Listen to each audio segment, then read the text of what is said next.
उनको लगता है कि मेरे अंदर ईश्वर है, दुनिया में नहीं है। कबीरदास ने एक दोहा लिखा, मोको कहाँ ढूंढे रे बंदे, मैं तो तेरे पास में, ना मैं देवल ना मैं मस्जिद ना काबे कैलाश में। कि ईश्वर और उनका जब तादात्म्य हुआ, जैसा वो कह रहे हैं कि मुझे कहाँ ढूंढ रहे हो भाई, मैं तो तेरे अंदर हूं, ना देवल में हूं, देवालय में हूं, ना मस्जिद में हूं, ना काबा ना कैलाश, कहीं नहीं हूं। पर किसी किसी को दुनिया का कण कण लगता है कि हर जगह ईश्वर है। तब वो क्या बोलता है, वही कबीर क्या बोल रहे हैं, लाली मेरे लाल की जिद देखूं तित लाल, लाली देखन मैं चली मैं भी हो गई लाल। दुनिया के कण कण में लालिमा दिख रही है ईश्वर की। जहां तक मेरी बात है, मैं गॉड को लेके वैसा फील नहीं कर पाता हूं, मेरे अंदर ऐसी फीलिंग बहुत ज्यादा है। मैं एग्नोस्टिक हूं, मैं ये मानता हूं कि ये दुनिया गॉड ने बनाई है, ऐसा हो भी सकता है, नहीं भी हो सकता है। ये भी हो सकता है कि अपने आप बनी हो, एवोल्यूशन के प्रोसेस में बनी हो। मुझे ये जरूर लगता है कि ज्यादा चांसेस हैं कि कोई ना कोई फोर्स है इस सब के पीछे, पर वो फोर्स वैसी एकदम नहीं है जैसा धर्मों के लोग मानते हैं। वैसा होने का स्कोप ही नहीं है। धर्मों का विकास, ह्यूमन बीइंग का जो कॉग्निटिव डेवलपमेंट है, जब हम पहली बार सोचने लगे, हम तो मतलब कई अरब साल का प्रोसेस है एवोल्यूशन का, तब उन्होंने सोचा कि ये सब कैसे बना होगा। इमेजिन किया कि ईश्वर ने बनाया होगा, लंबे समय के बाद इमेजिन किया। इंटरेस्टिंग है कि भारतीय परंपरा में विष्णु के 10 अवतारों में पहला मत्स्य अवतार है, मछली का, पानी के अंदर। एवोल्यूशनिज्म कह रहे कि पानी से ही शुरुआत हुई।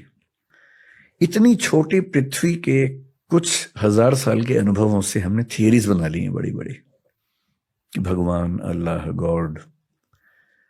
और आप देखेंगे बाइबल में, क्रिश्चियनिटी में ये माना गया कि ईश्वर ने पृथ्वी बनाई, एडम के लिए बनाई।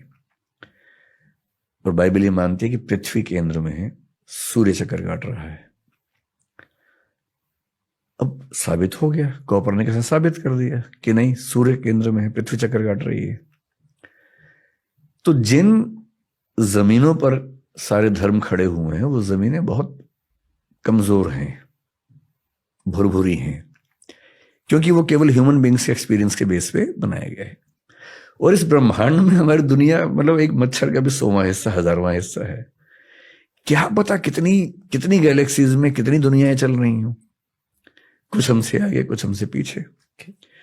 कुछ हो सकता है कि अभी वो बंदरों के जमाने में चल रहे हो, कुछ हो सकता है कि हमसे 1000, 2000, 10 लाख साल आगे निकल गए हों। इन दुनियाओं में आपस में इंटरेक्शन भी अब तक नहीं हो रहा। हम उनको एलियन कहते हैं, वो हमको एलियन कहते होंगे।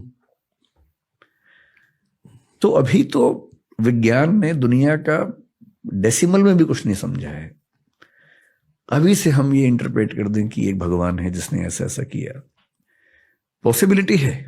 एग्नोस्टिक होने का मतलब है कि I accept there stands a possibility of God existing.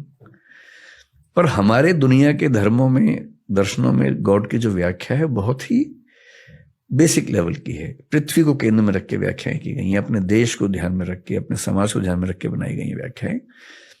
मेरे ख्याल से अल्टीमेट रियलिटी जब भी हमारे सामने आएगी, मतलब हमारी जिंदगी में तो शायद नहीं आएगी, शायद 10-20 हजार साल तक भी ना आए, शायद 1 लाख साल के बाद सामने आए, वो वैसी नहीं होगी जैसी हम सोचते हैं, उससे काफी अलग।